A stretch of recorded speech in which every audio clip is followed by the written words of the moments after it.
My name's Claire and I've been involved with Grove Cottage for 6 years now, I think. I first got involved when my daughter Isla was 4 months old. When Isla was born, she came with a surprise diagnosis of Down syndrome. And by the time we got to 4 months, I realised that I needed some input. We'd been jogging along fine, I thought, and then all of a sudden you think, wow, life's changed forever. And I can't remember who or how I came upon Grove Cottage, but I plucked up the courage to come and look at their special needs nursery, which was a massive, massive deal, to be honest, to go and look at the special needs nursery. It felt like a massive deal at the time. And I needn't have worried because the moment I walked in the door, I just thought, wow, what a happy place, really happy place.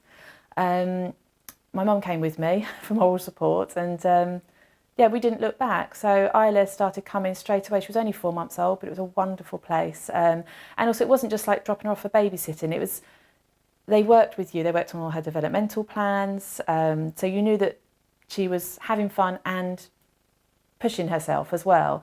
So it was a really important place for us, particularly back then in the early days. And it gave me a few hours with my then 2-year-old, you know, in what was probably a really sort of chaotic time for her too. So yeah, and I've been involved ever since. They can't get rid of me now. So I've run a play group here. I've been a trustee for a bit and I still do fundraising, an annual tea party and other bits and pieces.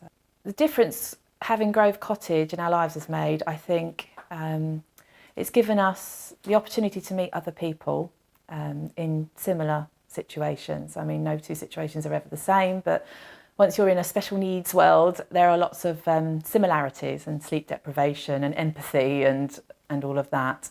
And it just gives you that kind of connection that you wouldn't have had otherwise. And it gives you a break as well. In all honesty, it gives you a break and to do regular things with your other kids and just have a bit of headspace. So Isla, my daughter, still comes to the Saturday club and the holiday club, and that just gives us a few hours with our other 2 children, doing things we can't necessarily do when Isla's there. And also giving them attention because Isla requires one-to-one care. So, you know, you constantly feel they're losing out, whether they feel that, I hope not. But it just gives you that break. And if Grove Cottage wasn't here, I don't really know what we'd do, to be honest. I think we'd be under a lot of stress. So it's been great for us. The future with Grove Cottage in our life, I think I hope, is really bright. There's lots of stuff going on at Grove. They have clubs all the way through till, well, old age. So there is something for Isla at all moments of her life. And hopefully, no matter what her interests, or there is something, because I know that, you know, Isla's still little, she's only 6.5. But as she gets older, there's, you know, sport clubs and drama clubs and gardening clubs and all sorts of things to give her something to do that's productive and useful.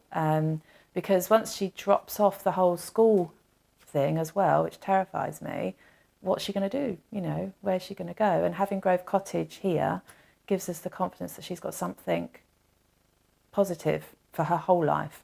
And the opportunity to make friendship groups as well. I would say it's a really happy place, actually. That was my first impression when I walked through the door. And it still is now. Isla she loves the sensory room, she loves bouncing, so the trampoline is always good. She loves the sand tray, she loves making a mess, and she loves the fact that at Grove she can get away with that. And she loves having one-to-one attention, which at home, it's a lot of competition, you know, 2 siblings, 1 of me. So yeah, she loves that. She thrives on the structure of having set activities around and the one-to-one to guide her. When Isla realises she's coming to Grove Cottage, because Isla, aside from Down syndrome, also has autism, it's hard to prepare her for where she's going. But as soon as we get out the car and she sees the door, we get a big smile, and she, as best she can, will run towards the door. She is always super excited, and it's really heartwarming as a parent to know that you're dropping your child off somewhere that they are thoroughly happy to be.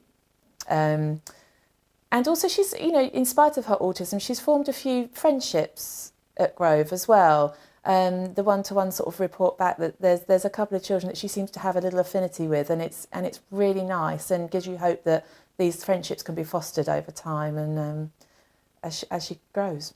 When Isla is at Grove Cottage, we have a choice of things we can do with that time. There's always so much to fit in, but ultimately it's a break. It provides us with some respite, it provides us with opportunity to do things with our other two children, you know, go to the cinema even, or anything really, and give them 100% attention from me and their dad, without having to always put Isla first. Yeah.